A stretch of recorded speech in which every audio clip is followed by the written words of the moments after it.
It's a yes-bang maximum, the first of this contest. Oh, that is brilliant. It's a hero maximum. On the ground, down the ground, another hero maximum. Wow, I have never looked forward to a recording as much as I am today. So, welcome back to the Maximum Cricket Podcast. This is episode 56. We have Lugsy, we have Jacko. It's the shortest day in New Zealand here, but today in England, Australia will be embarking on the longest night on the Source after quite simply one of Australia's best Test victories. Today we pull back the curtain and dissect this incredible Test match. But first, Jacko, Lugsy, what are your immediate visceral reactions, feelings after today's play? Lugsy, I believe you managed to catch a few hours towards the end there, didn't you? Yeah, it was nice. I was obviously all prepared to stay up last night. I told myself I'm going to commit. I'm going to watch this whole test, and then we're raining. So I was pretty disappointed. Woke up at 2:30, not intentionally, obviously, as you do as you get a bit older. I need to pee most nights. So I've woken up. I've checked the score, and I haven't got straight up. I'm a wee bit gutted now, but I've waited now. I've woken up again at 3:30, and I said, stuff this. I'm just going to have to watch this. Something's going to happen. They were 5 down. It was all on a knife edge, and I thought, this is probably me for the morning. And yeah, just a few twists and turns. I was hoping for one last twist, maybe. One last English wicket when they needed, say, 15 or 20, but Pat Cummins, I had a feeling he was going to do something there at the end. He looked determined. Stokes was getting a lot of, obviously, the chatter, and I thought, I think Captain Pat's going to sort of stand up a bit here, and stand up he did. And amazing end to an amazing first test. Yeah, no, I mean, one of the best tests in memory for me. Nearly to be this side of the world, but just watching it every morning, waking up and going, oh, yep, so this is even. This is dead even again, day after day. And then, yeah, seeing Aussie win today sort of feels like what Dean Elgar wished his South Africa did when they said, like, oh, you know, we're just a good hard-nosed test team, and we're gonna take the old test approach to England, and Aussie seemed to do it. But yeah, I mean, if we're going to hark back to 2015, I just hope they didn't sing the team song in the dressing room after game one. Nah, can't be doing that. But I think I said it to you guys at some point during the test that I feel like this was the LeBron James of test matches, where you've got a ridiculous amount of height, almost an impossible amount of height that you can't live up to, only to over-deliver on that height. And I just simply can't remember a test match that was so close where at any given moment, honours are even the whole time. Literally every day, you know, I'm making videos every day about what the state of the play is, and every day you can make arguments that Australia was on top or England was on top. So, I mean, like, if we want to dive a little deeper, I've got like a summary of the day's plays. So if we start after day one, England 393 for 8 declared, Australia 14 for none. You know, Crawley smashed the first ball for 4, which was an omen for what was to come. Do we talk about that declaration now, or do we go?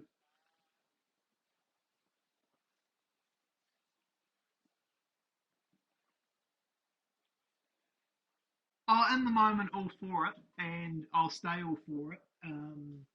I remember as a youngster, a young Lugsy, sort of 10 or 11 years old.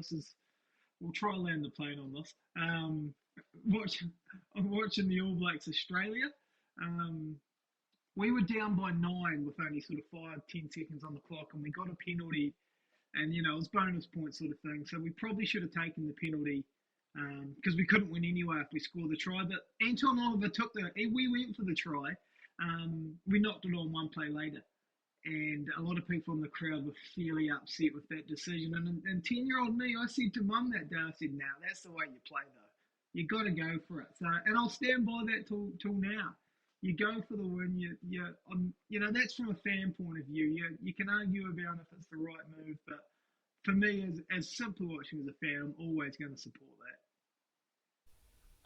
Yeah, 100%. I mean, in the grand scheme of things, it did exactly what it needed to. Like, gave England a chance to win on day 5. Like, Stokes said in his sort of presser, like, if he takes that catch and they get a couple of balls at Hazelwood, like, maybe they win, or Hazelwood gets it done. Like, the declaration set the game up, and like, if England had got their 450, Aussie maybe don't take any chances, and Usman bats the most balls by an Aussie ever instead of the most this century. So, hell of a performance, but hell of a declaration. I like how he's walking the walk, not just talking it. So, I think at the time I was on record saying I didn't think it was the right move. I think heading into day 2, I was convinced that it was Australia's day. I thought that pitch was flat as anything, and I thought it opened the door for Australia to get 550, 600 and then get a lead. But if you look at the rest of the test, in hindsight, that's the highest score of the test, 393. So in that respect, you can't really argue with it because that's a big score. So, and like you said, if they don't declare, we might have a draw. So, and some English fans may say we'll take that draw now, but some of them will, but Stokes won't. So after day 1, anything could have happened at that point. And then even after day 2 finished with Australia 311 for 5, England on top most of the day, taking regular wickets. 3 down at lunch, Khawaja plays an all-time knock, 100 red, combining with Head, Green, and then Carey, who looked absolutely phenomenal, 60-odd. They finished the day at 311 for 5. I thought at that stage England was on top, but a lot of people thought Aussies were on top. Day 3, we've got Australia all out for 386, England 26 for 2. Parity, and then you got England 2 down. So after a lot of people would say Australia well on top because they've got the 2 wickets early on, there's a bit of juice, but you could argue either way. And then probably day 4, I think, was probably the best day, I reckon.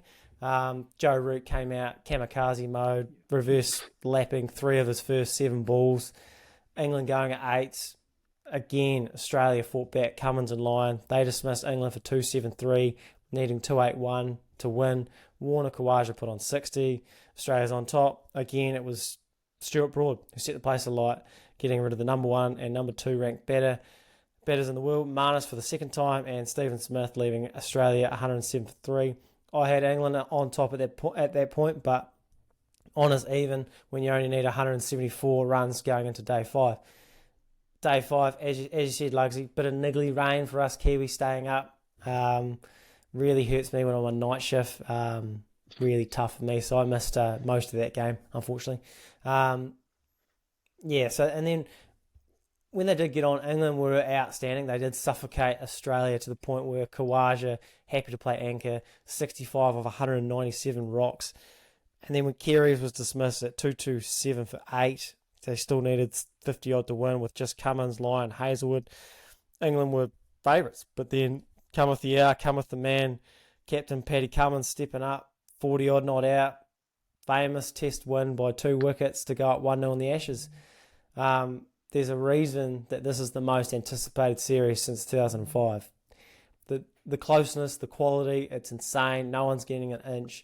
2 different styles. It's absolutely brilliant, guys.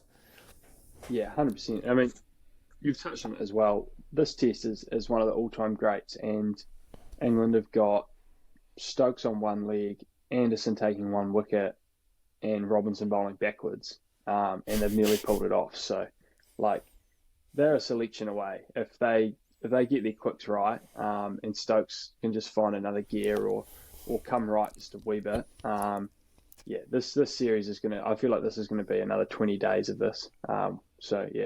All for it, and I'm here for it. Yeah, I think as I said last week, I kind of wanted to know what would happen if England got rolled twice, and or if they went out and scored 500 and really bullied Aussie, and how each team would respond. And having seen that first test now, I don't want any of that. I just want consistent cricket the whole way, attack, counter-attack, attack, counter-attack. It's at an interesting point because there's enough. I think both teams will look at the other side and say there's enough holes there where we can win this test. I wouldn't say it's both teams at their absolute best, but it's both teams that have their probably at their most sort of confident in terms of attitude and as we said in India, that Aussie team just doesn't give up. fights hard, and they just never let England quite get away there, and then obviously pulled it out at the end. So I think there's enough probably doubt in each team, but yet with enough confidence that it's going to be very even. Yeah, it was incredible that like Australia, where they basically got punched in the mouth every first session of every day, whether it be they got off to a fast start or there's quick wickets when Australia's batting, but they never got rolled over. England were never able to land the final blow. Australia would just hang around. They would get close, and then England would do something like Stuart Broad or whatever, and then again the rest of the day Australia just hanging around, and then they got rewarded in the end. So I think both teams will be stoked. Both teams will rue some opportunities. You know, you got England in the field, and then even with Australia, like how often does Marnus and Steve Smith fail in both tests, both innings? Sorry. I think that's a huge factor here. Is I think it's a tough pill to swallow probably to lose that game, because both teams I think will see that as one they could have grabbed without being at their very best. So to lose that one and let that slip and go down one, like England, I think will be thinking, well, Marnus got no runs here, Smith got no runs, Aussie probably not at their peak, and we've let them get one there. And I think Aussie would have been thinking the same had they lost it. So I think probably a very important game in the series to win that one when probably both teams not quite at their best. Yeah, it feels like Aussie's sitting in the sheds going, our method can work here, and England's going, we're a couple of twigs away from winning this 4-1 or 3-2. So yeah, it's going to be hella good to see, because I think England will one spell away from on that last day of really winning that test, and I think they've got to get Wood in the side somehow. I don't know if it's get rid of Robinson or Anderson, but yeah, you've got to have pace on the last day if you want to win a test match. Before we get into some grades for the match, what do you guys think of the pitch? Did you like it? Did they or not? Yeah, I think the biggest thing for me is like if you're in home conditions, you've got to pick your squad. You obviously pick your squad to be strong at home. That's where you should be strong. So you should be trying to get wickets conducive to what your squad can do. Like you've got Anderson at 40 odd, you've got Robinson who's not quick, and you've got Broad who's like still a wizard, but he is older now.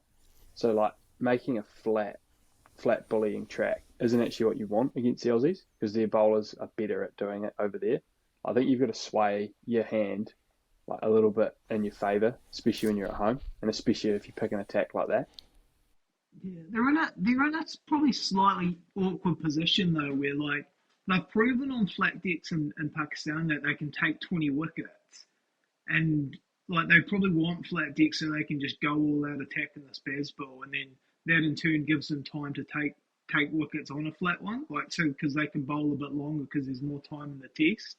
So they're probably trying to suit both of their styles a wee bit. The wicket probably ended up being a bit better just because of weather and actually forced a result. It could have been very flat the whole way though.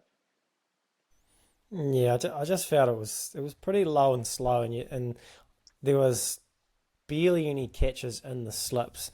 Like credit to both sides, like they thought outside the box to take wickets, and you know it really showed the guys that did take wickets, particularly the seamers, and we'll get to them later. It really elevated them. It's really showed some of their class. But it did feel like, in a nutshell, England were trying to make Crawley's life easier while making Jimmy Anderson's harder. And I'm not sure that's the right way to go about it, but here we are. So it's a tough one because their attack isn't young, so it's not easy for them to run in and bowl hard for that long. It's not like the captain can go, I'll pick up the slack, guys. He's hurt. Or our spinner that hasn't played red ball cricket, he'll pick up the slack. It's all good.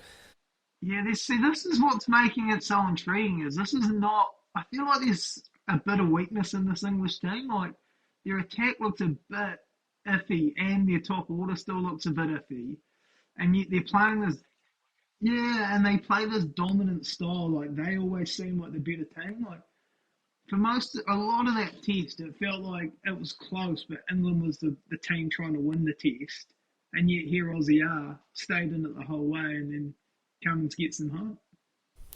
Yeah. Right. Well, should we move on to our napkin grades? Lugsy, this is your idea. So you're gonna give us some player gradings, and then you're gonna tell us why per player, and then we're just gonna talk about that player and see if we can come up with a TMC grading. Yeah, it should be noted, as you say, the napkin grades. This was a wee pet project at lunch today, so this was done in around 5 to 10 minutes. This was so we're going sort of as just a gut reaction, and I've actually grouped them more into who got A's, B's, C's, and that. We'll start with England if you like. Yeah, a bit of a tier list. I get the only two I gave A's for England were Root and Broad.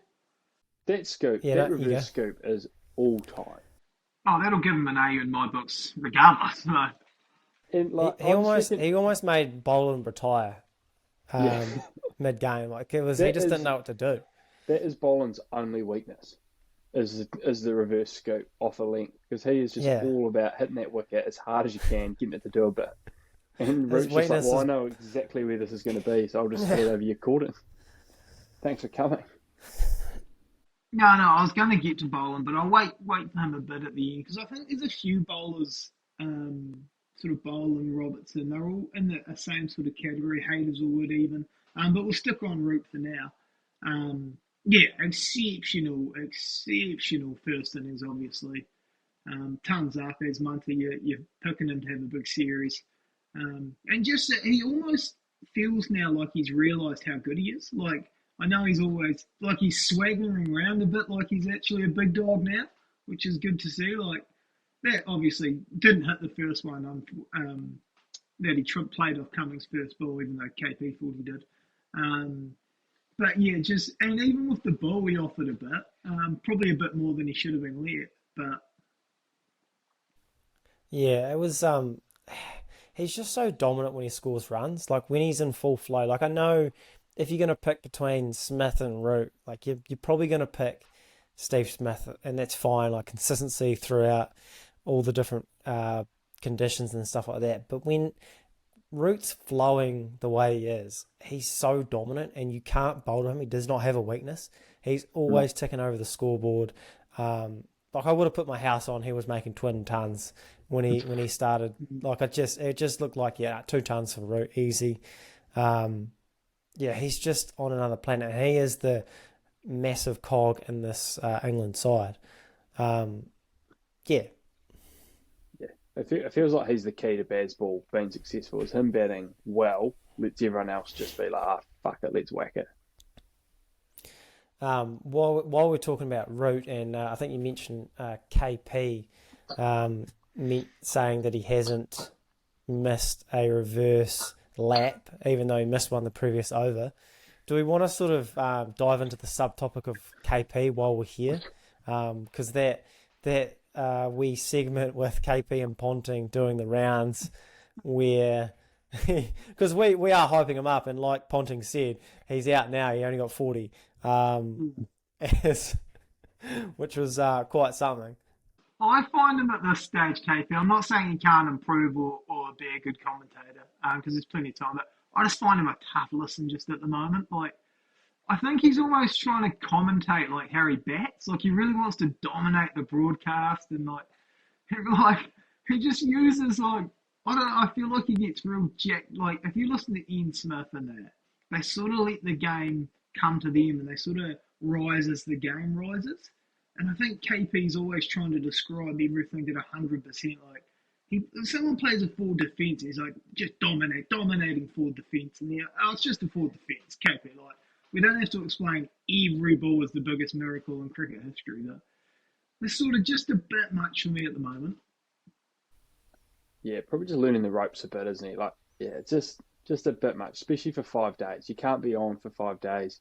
You need your lulls, you need your little stories, you need sort of the commentators just joking around for half a session if it happens. You you don't need to be full noise for 5 days.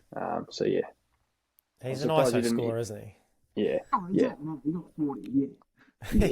He's I've got a wee list here of just KP. I've got just sort of things that KP have said, and I think the big issue is I don't think he does any research whatsoever. I think he just says things off the cuff without actually like thinking about it. So like he said Could be after quite a good Cam addition to Green. this pod actually. Yeah, wow, yeah. Like Joe, similar to when I said Joe Root's never had a big series except for the 2015 got player of the series, but that's all right, neither here nor there. Who's this opinion? Yeah, but he said after Cam Green got off the mark, he said, and that's his first Ashes runs when he obviously played in the last series. Did he commentate that series as well? Don't know, maybe. He had to have watched the ball though, didn't he? At some point, you'd think. All they talked about that series was 2 meters tall Cam Green. Oh, I know. And then obviously, like with his like reverse lapping, KP said it's risk free. He still hasn't missed it, or he hasn't gone out to it, and he obviously missed the ball beforehand, and he also went out to it in the New Zealand tour. There was a masterclass with Ricky Ponting, where he said that he averaged 50 to 60 against Australia, where he actually averaged 44. And I think the one that rubbed up the Australians the most was when Kawaja got bowled off a no ball against Broad on like 120 odd, and he called it lazy when the guy had already batted. He'd already faced about 250 rocks. He was at Usman. He was at Usman a lot when he went out the last innings as well. Actually, just this morning. Yeah, really got it. And I tell you what, Kumar dug in and got at him a bit as well. Actually, they were giving Quadra a bit for a guy that's got man of the match in an A grade. Yeah, the critics and the commentators had a bit of a rough series, to be fair. Yeah, I mean, Peterson's sort of been all downhill since he like harped on about how off spin should never get him out, and then he walked past one in the IPL. For me, yeah, I fully agree with him though. Shouldn't have got him out. Lions taken 8 wickets in this match. So what about Stuart Broad? Was he the other A? Yeah, he was the other A for in the English side. I just think he's just. No, I mean, as a fan of the sports entertainment side of things, I think the way he just gets the crowd going, it's just great stuff. I think he was Robinson bowled well. I thought Broad was probably the pick of the bowlers over the 2 innings anyway. Got the key wickets. Yeah, I thought Broad deserves a wee A there. yeah, and I mean, if you take into account, he's like come on the record saying like I've developed a ball specifically to get these guys out at 30, whatever he is. To be like, right, I actually need a new trick because these guys are very, very good, and to work on it, tell them that's how you're going to get them out, and then still be able to execute it and get them out. Absolutely brilliant. I think in terms of like, as you said, getting the crowd going, if you're talking about bowlers with their tail up, he'd be one of the best to watch. And like, if you sort of had one guy with their tail up to bowl a team out, like for your life, Broad would be up there, I reckon. Watching these highlights, that his bowling Aussie out for 60s come up again, like just an incredible watch. And yeah, when that tail's up and his skills on point, he's one of the best in the world. Yeah, he was the pick of the bowlers. 6 wickets for the match in those conditions. Had Marnus on toast. We'll get to Marnus later on, and the theatre is brilliant. Sports entertainment, it's what it's all about. The way when he was on a hat trick, it was unbelievable. The way he sort of like delayed the game before Marnus's first ball. I think he got someone in the way and then moved them around. Then he sort of like wound the crowd up like this, and it was just. Marnus must have been just fidgety as hell, and he's bloody tried to defend one that was passing the wide cut line. Like that's what we're dealing with. So yeah, I can agree. Yeah, definitely A for Broad. Brilliant stuff. Who's next, Lugs? I've got a B grading of Robinson, Bairstow, and Brook. So we can tackle them one by one if you like. So, yeah, what's the case on Robinson? How many wickets did he take in the end there? I haven't got the stats up beside me now. He took 3 in the first and 2 in the second. Yeah, I think so 5. 5 wickets for a bowler. I think I'd be hard pressed to give him a C. I did think like he did bowl spells I thought where he didn't look particularly threatening. And I would say, at times I think over 5 tests, it's going to be interesting to see how England do their bowling setup. Because I think there can be holes there, but I think he got some big couple of key wickets when needed. Did he get any runs there? I think I may have factored that in. He got 27 in the. Yeah, I think that bumped him from the C for me. And I'll take 5 wickets from your bowler. Yeah. All 4 take 5. They've done their job, haven't they? Yeah. Yeah. It's not bad. I think for me, Jacko. if you're gonna sort of come hot with some of those claims, you've got to bowl quick. You can't run in and bowl 120 and then be like, oh, they've got 3 number 11s and this is the fucking Ashes and scream a guy off who's on 140 odd. Like, yeah, you can't come on and bowl spells we're bowling 120 and not be threatening if that's how you're going to talk in the media. So, yeah, I don't mind it for that knocked me down. I think that's hurting him for a lot of people, actually. Yeah, I don't mind it for the theatre, but you can't come on and bowl 120 after like spraying them in the media. You've got to hit 130 at least. Yeah, I think that send off has really tainted him for me because my first point here is awful, and that's probably a little harsh having looked at the stats. But I thought there were spells where he was bowling powder puffs. And his first wicket wasn't until, Usman was on 140 or whatever it was. So he cleaned up the tail of the first innings. I thought he was pretty poor considering, he's the youngest bowler. He really should be picking up the slack from Broad and Anderson. To be fair, it did sound like he's struggling with that ankle a little bit, so I'll cut him a little bit of slack. But some of that chat's pretty crap. If I'm honest, I've just never understood sending off a player, particularly when it's not even witty. It's just calling him an effing prick. The guy got 120, like 40 odd. He's got a very high approval rating, Usman Khawaja, so that's a rough look. And Ollie's kept himself out of trouble, sort of, for remarks in the past. So, nice to see it's out of character. But doesn't help the racist sort of connotation that he's running with a bit there. Yeah, I saw someone say he's only sent one of the Aussie blokes off all tests, so yes, that's not a good look. Who else was there, Lugs? Bairstow and Harry Brook. Bairstow. Let's go Bairstow because that's a Jacko and Hyde sort of stuff there, he was obviously very good in the first innings with the bat, 78 off 78. But a lot of people are going to talk about that keeping performance, and it was pretty rough. Several missed stumpings, a few drop catches. That's not the best look. I don't know if it's necessarily... He's a better keeper than that. I don't think he's just a bad keeper. I think he just looks underdone. Don't think he'll be dropped or anything like that, but it's not a great look. So I would knock him down to like a C plus or something like that. Yeah, and in my original on the napkins there was pluses and minuses going around, but I've grouped them all together now. Bairstow's an interesting one because I think he's obviously been picked to be keep but bat explosively, but when you've picked 6 other guys to bat explosively and you're trying to take 20 wickets a test, you probably need your best keeper.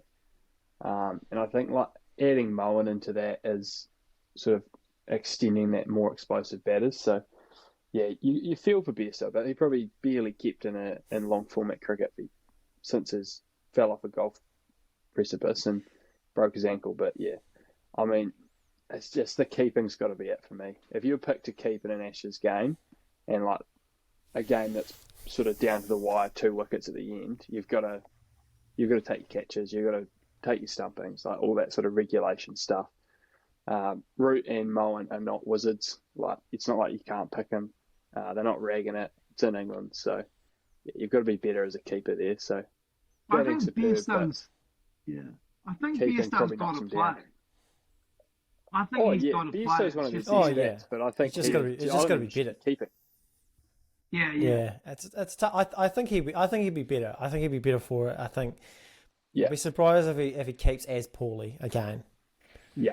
But it's not the first time he's played as a keeper and kept poorly, so. Yeah. He used to do it more bought the regularly, ticket before, like 2016, I don't know. I'm just a big fan of 2017, you until want your best keeper they in gave the it to test Josh side, Butler for a bit because there. you just need it over 5 days and over 25 days. Yeah. It just extrapolates. And you need your best guy there for me. Lugsy. Who else was it be? I think Harry Brook was. He might have been a minus or a C plus originally. As I say, I haven't got the stats in front of me now to back up on my claims here. Yeah, Harry Brook got 30, 40 odd, 30 odd in the first innings, 40 odd in the second innings. He looked $1 million. I just think that Lyon's got him out twice, and he talked a big game about smacking Lyon out the attack. So not the best look, but I think a C plus B minus is probably about right. Like he scored quickly, he looked good. He just. Oh yeah. He looks good. It looks easy. Everything looks easy. I think I've got everyone else together in that C sort of C minuses, potentially some D pluses there with Stokes, Mo and Alley. I think he could have even been a D plus. I tried to not give anyone Ds, but trying to be nice. But yeah, I think Crawley potentially could have got a B plus just based on that first innings, but I still think you came away thinking he could have troubles in the future. But yeah, I mean, like Crawley's one of those ones where, I'm obviously a big hater on Crawley, but you can't knock what he did in this test. Like if you're just rating on this test, he set the tone. Especially, yeah, he set the tone. Obviously, there's definitely a jury's out when it is moving. He obviously nicked out the second it started moving around, but so I think around like a C plus sort of B minus I think is pretty. Yeah, it gets a wee bit tough here because he definitely had a better game than I'm looking at like Jimmy Anderson and Duckett and Pope. So, but they could potentially all be D's really, especially Mullen. Yeah, I've got. Yeah, probably the ones that struggle. Probably like you got your Duckets, your Mullen. Should we touch on Mullen because? Well, I'm sort of thinking of it as for 5 tests. I just don't know how he's going to play a huge role. No, I don't, and it's not. I don't even know if it's his fault. Like I kind of feel bad for him. To be fair, like I don't know why they thought he could bowl that many overs when he didn't even do that sort of workload when he was like playing Test cricket regularly. So I think it's a strange one, and he did bowl the odd like really good delivery to like Green and Head on that last day. But yeah, I don't know how. Like I said, I don't know how he's going to last 5 tests, let alone play the next test. I would be like the more I went through it individually, I would be slightly concerned if I was England. Because to lose this test, and then I think there's a few questions there. Like, I don't know how big a role Jimmy's going to play. And by no means do I not think he could come out and rip through for a game or two. But of the next 4, I don't think he's going to play. I think he'll probably only play 2 of them. I think they're going to need to make a change there. I don't think they've got a spinner that's going to have a huge impact the whole series. I think their top order's still a touch concern. So I'd be a touch concerned if I was England. Oh, they won't be though. No. Yeah, there's some. Well, yeah, I know. Yeah, I definitely won't be. Yeah. I think it felt like Leach was keeping the bats ball together a wee bit with the bowling. Like he was just that sort of workhorse that they had, and then the other quicks could just stay fresh. And I think losing that, they've sort of like panicked a wee bit, and they're trying to piece it together, like replicating that and going Moen and Root to share the role. So yeah, they've got some couple of little problems of creaking in that they weren't faced with in the height of Baz ball. So I don't think Stokes is going to get through too many either. I mean, he got a huge wicket last night, but I was watching him run out and I was thinking he's really just willing his way into this, as he does so often. I think I had him in that C group as well. Well, he bowled 7 overs in that first innings, and he bowled another 7, so he only bowled 14 overs in the whole test. Didn't make runs in the first innings. Made a handy sort of 40 odd in the second innings. Captaincy was obviously pretty sharp. Like, we talked about the declaration, but there's some really good stuff in there. Like keeping Root, like not using the new ball, keeping Root on at the end there, and then getting a wee wicket. Like things like that. Yeah, that was a big play. He then kept Root on and for another over, which is always the sort of how far do you go as skipper, which actually there was 14 runs off that next over. Cummins hit 2 sixes. And I just remember that lead going from like 51 to 35 or 37, just like that. And it was a big play not to take that new ball right away and got rewarded, but then sort of got shown up the next over, which it's a risk you take, I guess, with the new ball. And I mean, if there's one thing tailenders consistently practice with their batting, and that's slog sweeping off spin in the nets. So, I sort of, it's interesting because he made the point, which I think is always a fair one, and one I think is always, not a bad way to go, is what's the opposition not want you to be doing right now? And that was sort of his argument to why he declared on day one, as he thought, that's a tough time to bat. But I think, when Root was bowling, as they would have much preferred facing that than the new nut and, Stuart Broad charge. Yeah. Fair enough. Yeah, that's fair. Speaking of like Paddy Cummins dealing, what was his rating there, Lugsy? Moving on to the Aussies. If we go on to the Aussies, I did sort of want to separate. I've got Paddy Cummins. I'll go Usman first. I'll go Khawaja first because he's the one I gave an A for Australia. I could easily move Cummins into an A minus, but I gave him a B plus at the time. But on Khawaja, I thought I actually loved his celebration because he is so even keeled the whole time. It was actually good to see him actually cut loose a bit with that celebration when he got the tongue, because just watching him bat, he is just a brick wall. He's a bit of a classic opener. He's obviously shown in Big Bash and stuff. He can really smoke it, but when he comes to Test, he tends to just plays out good bowling and he just hits bad bowling. He keeps it very simple. It's just good to see him getting rewards again. Yeah, I mean, I think the sort of stat is he faced the most balls of an Aussie cricketer this century in this Test, which is just phenomenal. I think we sort of saw this with like sort of how Pujara batted when India beat Aussie in Aussie. It was like, if you can actually have a guy there to blunt things, and then, you're trying to score runs off guys like 5th, 6th, 7th spell at the end of day 5, you can actually like really make hay then. I think like what he did was like phenomenal in terms of like blunting their best for sort of early on, and then as things got easier, everyone else just got to sort of dine out on that, and then like Paddy Cummins and Lyon there at the end. I think those two both have an argument to move into the A's, but Usman, I'll say I won't touch too much on Usman because it's all been said, but there's definitely a case for Paddy Cummins to move in A. I thought he was the best seamer by a long way. Yeah. Like, he was extracting things out of that pitch that I didn't know existed. And then you got the making me feel things. Yeah, and then you got with the bat, like he didn't know you could feel. With the bat, he hasn't made any runs for a long time. There was a lot of chat around no Mitchell Starc, deep tail, and then he comes out 30 odd, 40 odd not out.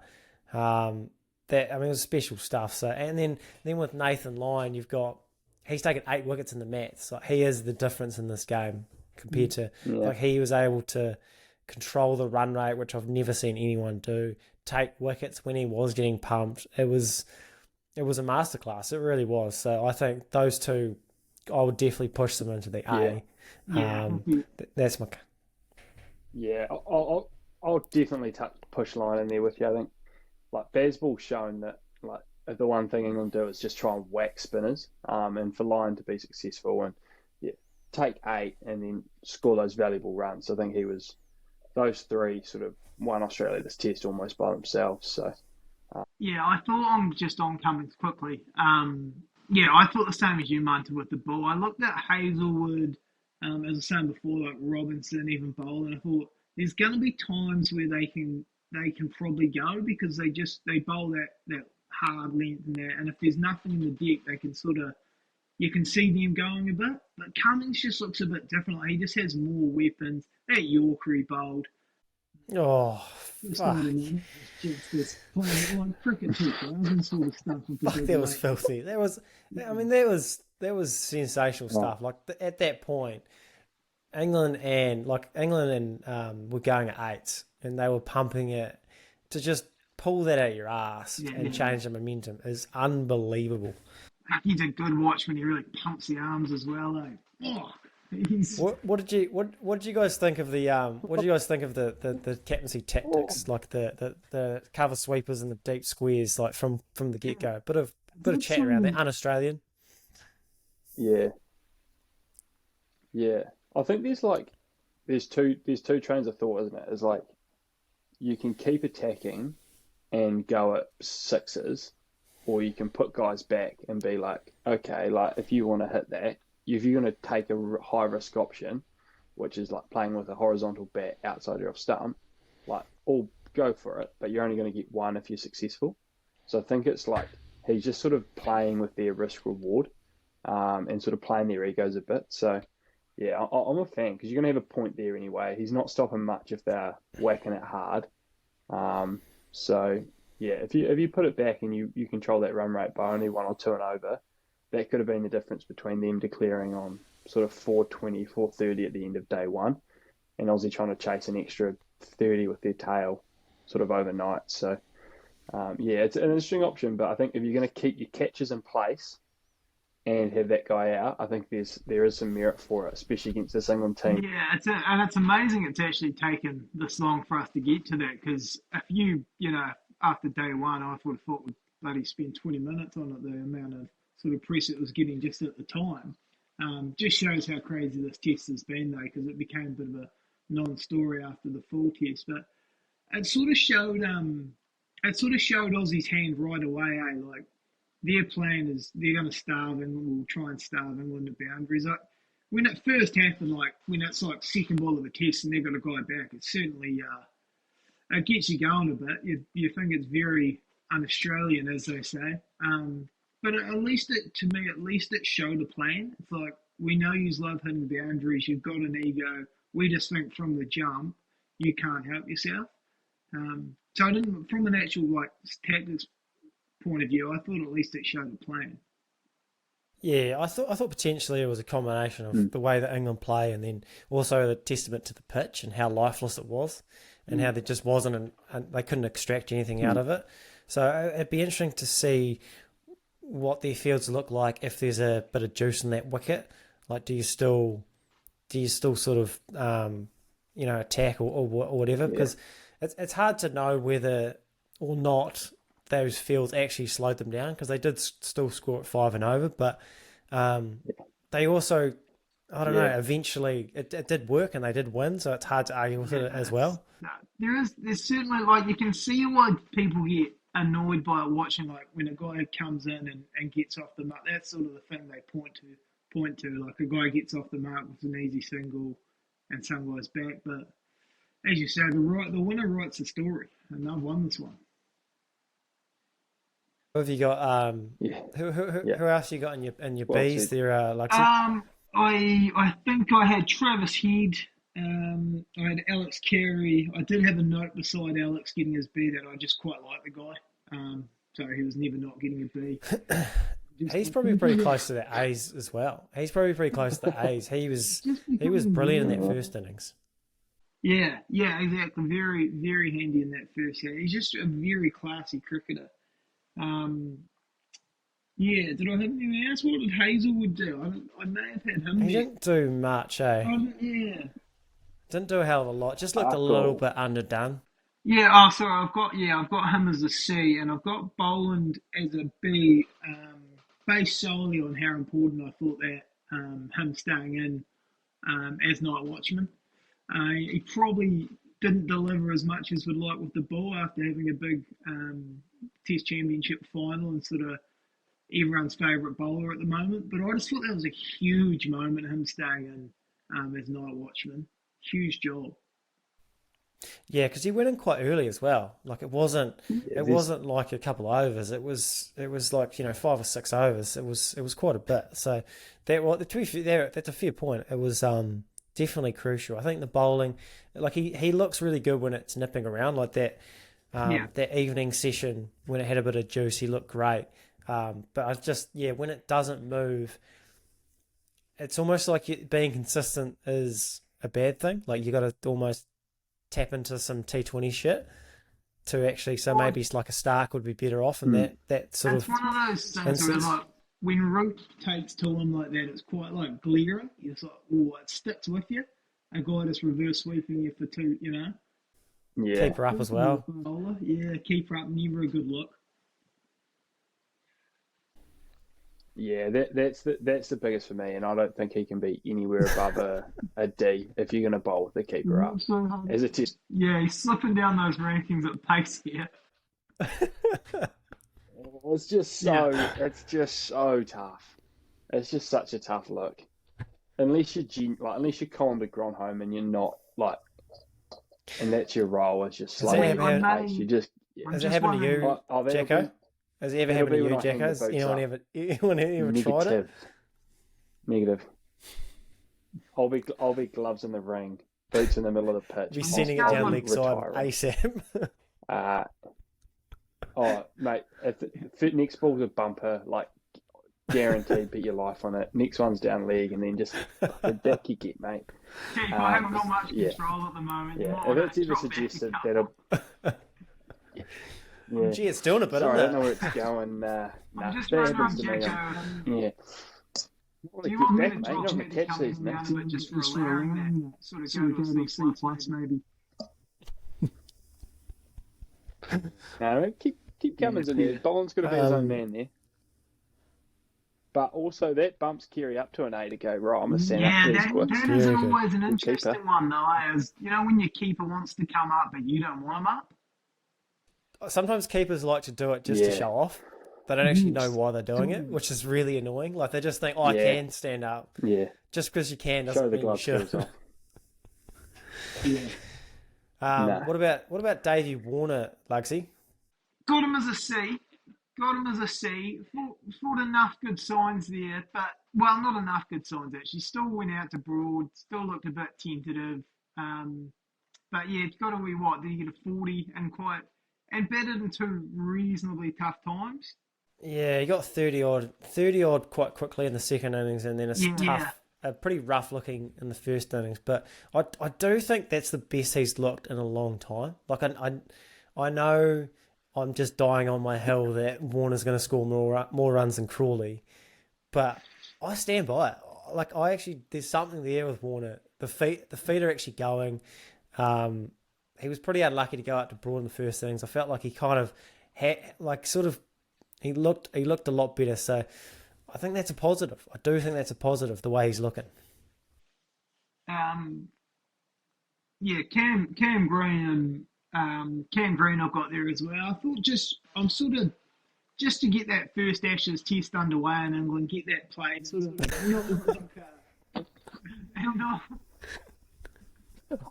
to say, get that first Ashes run. Not okay, KP. But yeah, I thought like he looks. It just looks like he's getting more comfortable every series to me, and just showed enough signs that I couldn't possibly give the man a D. I thought he looked handy enough. So I expect him to sort of grow into the series a bit. Yeah. What have you got for Marnus and Steve Smith? Steve, I gave a C minus. Didn't want to give Steve a D. Marnus unfortunately did cop a D. Yeah, he's pretty poor. Like those two dismissals. Those two dismissals were horrendously bad for any top order player, let alone the number one batter in the world. Like, I can't believe how wide he's defending. Like, it's just that is elementary leave sort of thing. Like, I know he's being set up by Broad and things like that. And the first one, it is first ball, but Marnus, that's pretty poor for you. That's very poor. I mean, this will bite me. Yeah, this will bite me when Marnus undoubtedly gets a ton next thing. So I'm slightly concerned about Marnus in England. Well, he's only got one away 100. Interesting. Yeah, and he don't know. I mean, he's an unbelievable talent, but he does sometimes feed a bit on the lesser sides than Aussie. I'm slightly. He gets He lucky quite dines a out. bit Like, too. he gets a lot of big hundreds as well. Like when he gets Yeah, hundred, he gets big hundreds that sort of Yeah. inflates his average a little bit. If you know what I mean. yeah. How good's getting big tons, eh? Like, just really just criticising the guy. Should we move on? Should we look forward to the second test, boys, in 7 days at Lords? Yeah. Let's start with England, lads. What changes would you like to see or will happen for the second test? Jacko? Yeah, I think for me, yeah, one thing is Wood's got to be in this side. Yeah, for Anderson or Robinson, I think Anderson and Robinson, if they're going to make these flat wickets, I don't know if they can play in the same 11. If the wickets are going to be like that, but I just think, yeah, if you're going to bat Bazball, you might as well bowl it. You might as well get a guy who's like kick your stumps over pace. I think Courage is on record saying like Wood's properly scary to face. I think that's what you need. You need that as a game breaker, especially on those last days and when things aren't going your way and you need to get a tail out. Yeah, I just think you've got to get Wood in there. Yeah, and I don't really know what they're going to do with their spinner. I think Moen has to go again. You've picked him, so. But yeah, there's some question marks there. But yeah, definitely Wood in, and that's probably my only change for England. And then Aussie, yeah, I wouldn't mind seeing Stark in there. Just as he's such a good white ball player, and if that ball gets swinging, he can be so dangerous. So yeah, I don't know who he comes in for. If you Hazelwood and Bollinger in the same position as Robinson and Anderson potentially, but yeah, just like this, see the big nasties come in and. Yeah, if England are going to want to whack it, maybe bring one of the best white ball players in the world in just to see how. Yeah, I think it's so tough because it feels like it's just going to be maybe small adjustments the whole way, and like teams are going to counter and counter back. I think England, as I said before, I'd probably be a touch more concerned about than Australia just at the moment, just because I think there's bigger questions, like especially with their bowling. I think Wood's a good shout because I just don't think Anderson's going to play 5 tests anyway. So whether you go him now for Anderson or give Anderson one more and then maybe the next one and Robertson sits this one out, I don't know. And then obviously, as you talked about again, Jacko Molinelli's a huge concern. Root's bowled 12 overs in that second innings, or 12 or 13. So he's a exactly, yeah. There's a bit of workload there anyway. It's just whether you actually go outright and say that, like you say he's our number one spinner, because you don't want him have to do that. It's nice that he could, but you almost don't want him to have to with his workload already being their number one bat. So I don't know. It'd be a risky call to just play Root as your spinner. But I mean, there's one thing England's going to do is going to pick the side that they think is the best chance. So if they have to drop them and make the big calls, I think they will. That's what's exciting about them. Aussie will probably just go again, won't they? When you win, you tend to go again. It's a bit of an old rule of thumb, whether it's the right move or not. So yeah, I think England have the moves to make anyway. Yeah, I think I'll start with Australia, where I think Stark has to come in for. If they're all fit, probably Boland. I think because England are going at such a clip anyway, Stark's high economy rate's not going to matter, but his wicket-taking abilities will matter. Like, just if he can, he's the sort of guy like Cummins where he can bowl an in-swinging Yorker out of nowhere or get its tail in. So I think he's going to be quite crucial. England's going to be really interesting, and I think it depends on conditions and how Moen sort of lasts. I'd like to see young Rayhan Ahmed come into the squad as like a leg spinning all-rounder. I think he'd be, if Moen's not fit, which he's probably not, he's an option if you think it's going to turn. Otherwise, you could add a seamer to that squad and then play Root. So you could bring in like a Wokes and then Mark Wood for, either Robinson or Anderson, whoever's less fit. But yeah, Wood has to play, and then maybe Wokes, depending on what happens. So, Right, we'll wrap up here for this episode. You could have Robinson split the He's spin overs noted too. good You needed it. spinner. Yeah.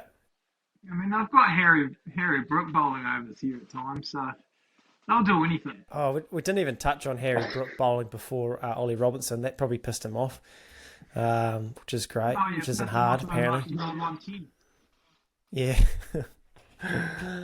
Oh, yeah. Okay, right. That's us for this week, team. We thought this test deserved its own podcast, such as the magnitude.